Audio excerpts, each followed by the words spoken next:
Ini adalah replika pesawat tempur yang terbangkan oleh penerbang Maimun Saleh,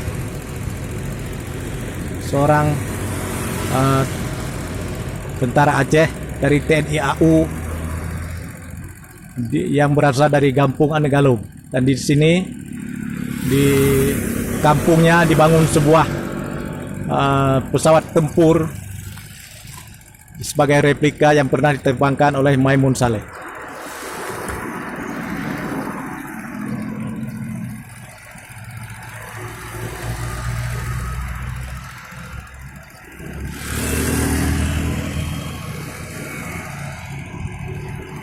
Itu adalah Kampung Anegalum, desa tempat kelahirannya